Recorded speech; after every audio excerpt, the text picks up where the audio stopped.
माननीय मुख्यमंत्री महोदय के अध्यक्षता में हाई लेवल डेलीगेशन की यात्रा स्पेन और स्वीडन में की गई थी। इस यात्रा के बारे में जानकारी आपको बीच बीच में पीआरडी के माध्यम से प्रेस नोट रिलीज हो रहा था। एक कंपाइल्ड प्रेस कॉन्फ्रेंस का उद्देश्य ये है कि एक समरी आपको टोटल प्रोग्राम के दौरान क्या क्या कार्यक्रम हुआ है और उसका फलाफल क्या रहा, उसको और आगे कैसे हम लोग ले जाएंगे, इसके बारे में आपको एक विवरणी देने का उद्देश्य था। तो सर्वप्रथम क्योंकि प्रेजेंटेशन है, तो प्रेजेंटेशन क्योंकि पूरा रूम छोटा हो गया है, तो मैं प्रेजेंटेशन भी आपको सर्कुलेट करूंगा। अभी आपको प्रेस नोट हिंदी और इंग्लिश में आपको दिया गया है। फोटोग्राफ सहित अभी पेन ड्राइव्स भी हम लोग 50 अभी बनाए हैं। तो झारखंड में फॉरेन डायरेक्ट इन्वेस्टमेंट का क्या इतिहास रहा और किस बैकग्राउंड में इस यात्रा करने की आवश्यकता पड़ी और विगत 10 सालों में झारखंड में फॉरेन डायरेक्ट इन्वेस्टमेंट की क्या फिगर्स रहा है। तो आपको जो डेटा दिया गया है उसमें स्वतः आपको ये बात परिलक्षित होगा कि over a period of time हम लोगों को फॉरेन डायरेक्ट इन्वेस्टमेंट काफ़ी कम मिला। अगर आप देखेंगे तो 2016, 17, 17, 18, 18, 19 में कुल मिलाकर हम लोगों को $20 मिलियन से भी कम मिला है। माने करीब करीब उस समय का डॉलर एक्सचेंज रेट से 100 करोड़ से भी कम हम लोगों का फॉरेन डायरेक्ट इन्वेस्टमेंट मिला है, जो एक रेमिटेंसेस रूप में भी मिल सकता है। किसी को अगर फॉरेन करेंसी में किसी कंपनी में इन्वेस्ट कर रहे हो या कोई अलग यूनिट लगा रहे हैं या कोई यूनिट्स का शेयर्स अगर खरीद रहे हैं, उस कंपनी झारखंड में उपलब्ध है तो फॉरेन डायरेक्ट इन्वेस्टमेंट में माना जाता है। तो फिर 2019, 20 और 20-21 में एक बम्प हम लोगों को मिला। तो डीपीआईटी के जो स्टैटिस्टिक्स हम लोगों को जो मिला है भारत सरकार का, उसके अनुसार वो दोनों सालों में करीब करीब हम लोगों को 13,000 करोड़ फॉरेन डायरेक्ट इन्वेस्टमेंट मिला। तो इसमें ये भी सूचना हम लोगों को मिल रही है कि एक कंपनी के द्वारा इन्वेस्टमेंट किया गया है। संभवतः कुछ फॉरेस्ट इश्यूज के कारण वो माइनिंग सेक्टर में इन्वेस्टमेंट था, वो प्रोजेक्ट हम लोगों का धरातल पे नहीं उतर पाया। इसका और डिटेल्स आपको डीपीआईटी से मिल पाएगा।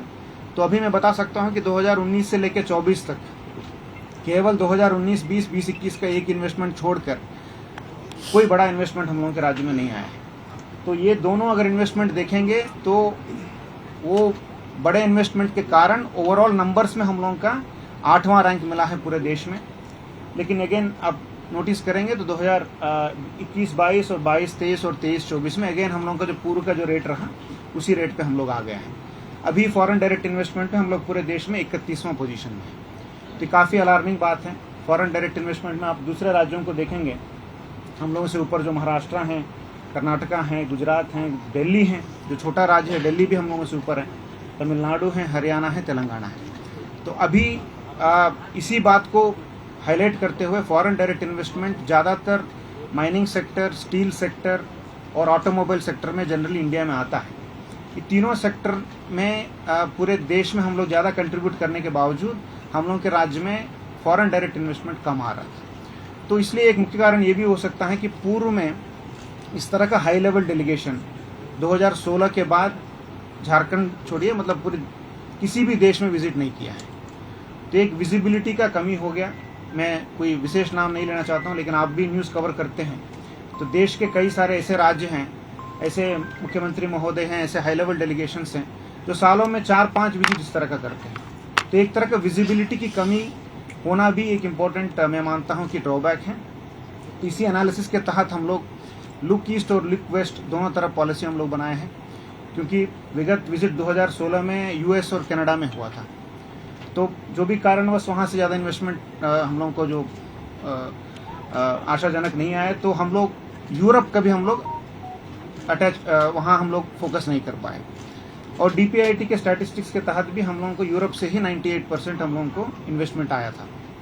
तो इसीलिए यूरोपियन कंट्रीज में हम लोगों का प्राथमिकता रहा। कुछ देशों में फोकस किए, वहाँ अभी चुनाव हो रहा है, कहीं स्थिति इतना कंड्यूसिव नहीं है इन्वेस्टर समिट करने के लिए, तो वहाँ के एम्बेसीज से हम लोग संपर्क किए। तो जो पॉजिटिव रिस्पांस जहाँ मिला, वैसे देश स्पेन और स्वीडन में हम लोगों का टीम विजिट किया। एक सदर्न पार्ट ऑफ यूरोप में है, एक नॉर्दर्न पार्ट ऑफ यूरोप में है। तो इसी तरह हम लोग ईस्टर्न साइड भी जापान, ताइवान, और ऑस्ट्रेलिया को भी हम लोग अभी इन्वेस्टमेंट डेस्टिनेशन के रूप में आइडेंटिफाई किया है। संभवतः फ्यूचर में इस तरह भी हम लोग कार्यक्रम करेंगे। इसके साथ साथ कई सारे इसमें इम्पोर्टेंट फैक्टर्स है, जैसे स्टील, मेटलर्जी, माइन रिक्लेमेशन, ये सब पे प्रोजेक्ट्स हम लोग लेने के उद्देश्य के साथ वहाँ गए। स्पेन विशेषकर अभी 2026 साल जो है इंडिया और स्पेन के बीच में एक विशेष साल के रूप में मनाया जाएगा। बायलैटरल रिलेशंस का 75 ईयर्स कंप्लीट होने के विशेष अवसर पर 2026 इंडो स्पेनिश कोलैबोरेशन ईयर के रूप में हम लोग मनाते हैं। तो एम्बेसी से भी काफ़ी पॉजिटिव रेस्पॉन्स हम लोगों को मिला, क्योंकि आप जानते हैं कि डिफेंस सेक्टर में भी स्पेन इंडिया में इन्वेस्ट कर रहा है। गुजरात में अगर आप देखेंगे तो एयरबस जो स्पेन का कंपनी है वो हम लोगों के लिए एयरक्राफ्ट भी बना रहा है। तो इसी उद्देश्य के साथ हम लोग ज़्यादा सबमरीन्स भी इंडिया के लिए स्पेनिश कंपनीज बना रहे हैं और इंडिया में 280 स्पेनिश कंपनीज ऑलरेडी काम कर रहे हैं। तो अनफॉर्चुनेटली हम लोगों के पास अभी तक कोई स्पेनिश कंपनी का प्रेजेंस हमारे राज्य में नहीं है, तो ये एक अवसर हम लोगों को लगा। इसी तरह स्वीडन आप देखते हैं तो ऑटोमोबाइल के लिए, स्पेशली इलेक्ट्रिक व्हीकल्स के लिए वो एक डेस्टिनेशन के रूप में देख सकते हैं पूरे दुनिया में। वहाँ वोल्वो, पोलस्टार और स्कैनिया, कई सारे एडवांस इलेक्ट्रिक व्हीकल टेक्नोलॉजी वाला फॉर्म्स वहाँ हैं। मेन वोल्वो का मेन यूनिट भी वही है। तो क्योंकि झारखंड सरकार का भी इलेक्ट्रिक व्हीकल पॉलिसी है जो 5 साल के लिए जो बना है, 2023 से जो लागू था 2022 का पॉलिसी, तो उसमें भी मिड कोर्स करेक्शन हम लोगों को करना है। 2.5 साल में जो लर्निंग्स हम लोगों का रहा, इसके आधार पर हम लोगों को इलेक्ट्रिक व्हीकल पॉलिसी भी रिवाइज करना है। उसके लिए एक समिति भी मुख्य सचिव महोदया की अध्यक्षता में बना हुआ है। तो एक नॉलेज विजिट भी हम लोगों का हुआ कि इलेक्ट्रिक व्हीकल मैन्युफैक्चरिंग से लेकर किस तरह का इंसेंटिव कई देश दे रहे हैं। और इस साल विशेषकर स्वीडन इसीलिए इम्पोर्टेंट है कि इलेक्ट्रिक व्हीकल सिंपोजियम जो 38th एडिशन इस बार वहाँ हो रहा है, तो पूरे विश्व में एक देश में एक बार होता है। लास्ट ईयर ये साउथ कोरिया में हुआ, इसके पहले अमेरिका में हुआ, तो इस बार वो स्वीडन के गोथनबर्ग में जून महीने में होने वाला है। तो दैट इटसेल्फ शोज दैट वो डेस्टिनेशन जो गोथनबर्ग है वो विशेषकर इलेक्ट्रिक व्हीकल मोबिलिटी के लिए पूरे विश्व में उसका अपना पहचान बना चुका है। तो अभी जियोलॉजिकल रिसर्च कहता है कि धरती से जो पानी से पहला जो भूखंड जो निकला है वो हम लोगों का चाईबासा क्षेत्र है जो पश्चिमी सिंहभूम है। इसीलिए इतना जियोलॉजिकल डाइवर्सिटी, वहाँ इतने सारे मिनरल्स हम लोगों को मिलता है। तो उसी पे मुख्यमंत्री महोदय भी यही किया कि उसमें क्या हम लोग कोई ऐसा जियोलॉजिकल म्यूजियम डेवलप कर सकते हैं जिसमें इस तरह का हम लोग एक इन्वेस्टमेंट करते हुए, तो इस पे कुछ अच्छा वहाँ लर्निंग हम लोगों को मिला। इसके बाद स्पोर्ट्स ऑर्गेनाइजेशन के साथ वहाँ कॉन्सुलेट जनरल ने हम लोगों को मिलवाने के कार्यक्रम किया, जिसमें जो यूरोप का सबसे बड़ा स्पोर्ट्स स्टेडियम है, तो 1 बिलियन यूरो के कॉस्ट से वहाँ बार्सिलोना में जो बन रहा है, उसका कंस्ट्रक्शन से लेकर उसका फाइनेंसिंग तक किस तरह का प्राइवेट एंटरप्राइजेस को मोटिवेट करते हुए कैसे वो स्टेडियम को बनाया है और क्लब का क्या ऑर्गेनाइजेशनल स्ट्रक्चर है। जैसे हम लोगों के भी JSCA हैं, कई सारे स्पोर्ट्स ऑर्गेनाइजेशंस हैं, उसमें किस तरह का उन लोगों का जो गवर्नेंस व्यवस्था है, कैसे बोर्ड बनता है, बोर्ड कैसे फाइनेंसिंग रेज करता है। झारखंड का अभी आप डेटा आपके सामने 10 साल में, तो कोई ऐसा नहीं होता है कि इन्वेस्टमेंट तुरंत मिल जाता है, लेकिन हम लोगों को लेटर ऑफ इंटेंट मिलता है कि हम करना चाहते हैं। फॉर एग्जाम्पल यहीं आप देखेंगे तो MOU सेरेमनी हम लोगों का झारखंड में होता है। तो जितना MOU हुआ सब लोग तो इन्वेस्टमेंट नहीं करते हैं, बट MOU होता है तो आपको इनवाइट करते हैं। तो MOU स्टेज में जरूर तो ऑफर जो आपको मैंने बोला वो पहुंच चुका है। एहसास है कि इस साल कोई इंडस्ट्री यहाँ आएगी? और जरूर जरूर जरूर हम पूरा प्रयास करें, हम लोग का ड्यूटी है, उद्योग विभाग का काम ही है। कितनी कंपनी है जो हामी भरी है कि झारखंड में हम निवेश करना चाहते हैं? अभी 2 कंपनी का लिटरली हम लोगों को एग्जैक्ट डॉलर अमाउंट के साथ आया है। रिमेनिंग 7 कंपनीज के साथ हम लोगों का चर्चा चल रहा है। जैसा आप जानते हैं कि अभी हम लोगों के पास भी झारखंड में MOU करने के लिए कई सारे देश के कंपनी भी आ गया है। हम प्रयास करेंगे कि उनके साथ भी हम MOU करें। हम उसको बहुत आगे नहीं लिंगरिंग करेंगे, हम जल्दी ही उसको लेना चाहते हैं, क्योंकि हम भी जानते हैं कि 5-6 महीना जब हो जाएगा वो भी इंटरेस्ट छोड़ देंगे। कोई और राज्य वहाँ जाएंगे तो वो उनको इन्वेस्टमेंट लीड पकड़ लेंगे। तो हम लोग प्रयास करेंगे फास्ट ही करने। सर भूमि अधिग्रहण जो है सबसे बड़ी समस्या है, इसके लिए सरकार ने क्या तैयारी की है? आप लोग गए हैं वहाँ, उससे पहले तो आपने वर्कआउट किया होगा। तो सबसे बड़ी समस्या जो है सर वो भूमि अधिग्रहण। मैं बताता हूँ, सवाल कुछ बढ़ा कि हमारे यहाँ सिंगल विंडो सिस्टम कितना? अरे भाई मेरा पहले क्वेश्चन का जवाब वही सवाल आप ही का सवाल है। उसके बाद जैसे देखिए, सिंगल विंडो क्लियरेंस कमेटी एक एक्ट के तहत बना है झारखंड। तो सिंगल विंडो क्लियरेंस कमेटी के सामने जो प्रस्ताव हमारे पास आता है जो MOU करने के लिए, LOI करने के लिए, उस कंपनी को इन्वेस्टमेंट के आधार पे कितने हम लोगों का एम्प्लॉयमेंट जनरेट होगा, उसके लेवल पे हम लोग हाई पावर्ड कमेटी एक है जो मुख्य सचिव महोदय की अध्यक्षता में, वहाँ हम लोग क्लियरेंस देने के बाद हम एमओयू करते हैं। जो कंपनी के साथ हम एमओयू करते हैं या लेटर ऑफ इंटेंट देते हैं तो उस कंपनी को सपोर्ट करने के लिए सरकार रेडी है, बट हम लोगों का अपना कानून के तहत ही हम काम करेंगे। अभी जियाडा में यदि आप लैंड लेते हैं तो 50% सब्सिडी सर्टेन इंडस्ट्रीज के लिए हमारे पास है, यदि नहीं है तो जियाडा से आपको सशुल्क आपको जमीन लेना पड़ेगा। दूसरा ऑप्शन ये है, अगर सीएनटी एरिया में यदि आप ले रहे हैं, 49 सेक्शन 1 है, आप अवगत हैं, जिसमें रैयत के अगर वो कंसेंट रहता है तो उपायुक्त के कोर्ट में जाकर वो 49 में लैंड वो परचेज कर सकता है यदि वो इंडस्ट्री या माइनिंग पर्पस के लिए है तो भूमि अर्जन की आवश्यकता जनरली नहीं पड़ेगा, क्योंकि भू अर्जन में आपको 4 गुना देना पड़ेगा और प्राइवेट कंपनीज के लिए भू अर्जन के लिए काफी सारे रिस्ट्रिक्शंस हैं। तो सरकारी कंपनी छोड़कर जो सरकारी लैंड हमारे पास अवेलेबल है, जो जियाडा का लैंड अवेलेबल है, उसके लिए पॉलिसी क्लियर है।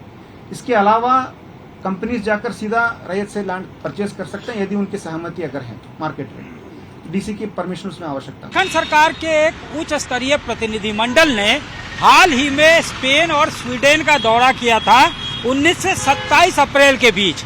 इसका आउटकम क्या है, इसको जो है अधिकारियों ने एक्सप्लेन किया। इंडस्ट्री सेक्रेटरी अरवा राजकमल ने एक्सप्लेन किया, बताया यही कि एफडीआई कैसे ज्यादा से ज्यादा अट्रैक्ट किया जाए। हर राज्य ये चाहता है कि उसके यहाँ विदेशी निवेश जो है वो आए, क्योंकि वो राज्य जो है जीडीपी के लिए कंट्रीब्यूट कर रहा होता है। जब नेशन के लिए कंट्रीब्यूट कर रहा होता है तो उसका ये भी उद्देश्य होता है कि एफडीआई भी उसके पास आए। और झारखंड में अगर एफडीआई के हालात की बात की जाए तो अगर 2016-17 से बात किया जाए 2024 तक तो सिर्फ 10.95% है, जिसको बढ़ाने की आवश्यकता सरकार को महसूस होती है। दौरे पे जाने के बाद उसे नॉलेज ट्रिप भी कहा गया, क्योंकि विजिबिलिटी, ब्रांड इमेज और ब्रांड पोजीशनिंग जो है ये जरूरी होता है किसी स्टेट के लिए, ताकि वो अट्रैक्ट कर सके फॉरेन इन्वेस्टमेंट को। इस दौरान इंडियन डायस्पोरा से बात हुई दोनों ही जगह पे, और जो कन्विंसिंग एक्सरसाइज होता है परस्यूएट करने का, वो सरकार के तरफ से किया गया, सरकार के प्रतिनिधिमंडल के तरफ से किया गया कि तमाम इंफ्रास्ट्रक्चर से लेकर तमाम वो प्रोस्पेक्ट्स यहाँ पे मौजूद हैं, ये बताया गया। एलओआई भी सरकार को कई जगह से मिला है, जिसमें 9 लोगों ने इंटरेस्ट शो किया है। यहाँ पे इलेक्ट्रिक व्हीकल का काफी स्कोप है, इलेक्ट्रिक व्हीकल पॉलिसी भी सरकार ने बनाया है।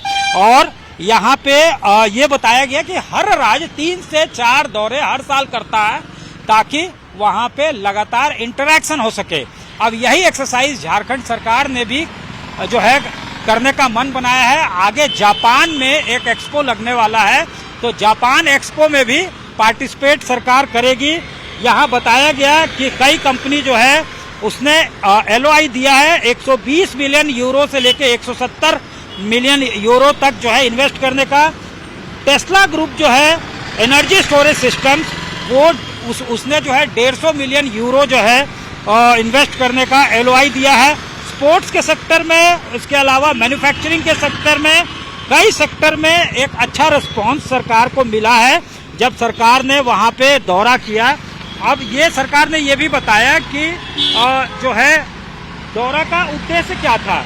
इसमें यही बताया गया कि खनन, इस्पात और ईवी में हरित प्रौद्योगिकी साझेदारियों की पहचान करना, क्या स्कोप सरकार के लिए है इसकी पहचान करना, एवेन्यूज को एक्सप्लोर करना, औद्योगिक क्षेत्रों में निवेश की संभावना तलाशना, ये तमाम जो है सेक्टर्स जो है उसमें कैसे जो है निवेश लाया जाए, ये सरकार ने बताया कि उसका उद्देश्य था। कई फ्रूटफुल जो है मीटिंग्स भी हुए, 1-to-1 मीटिंग भी हुए, क्लोज डोर बैठकें हुई। इसके अलावा जो है इन्वेस्टर्स मीट जो है वो भी ऑर्गेनाइज किया गया सरकार के तरफ से। तो ईस्ट लुक वेस्ट जो है ये मोटो है सरकार का, ताकि इस राज्य को आगे बढ़ाया जा सके।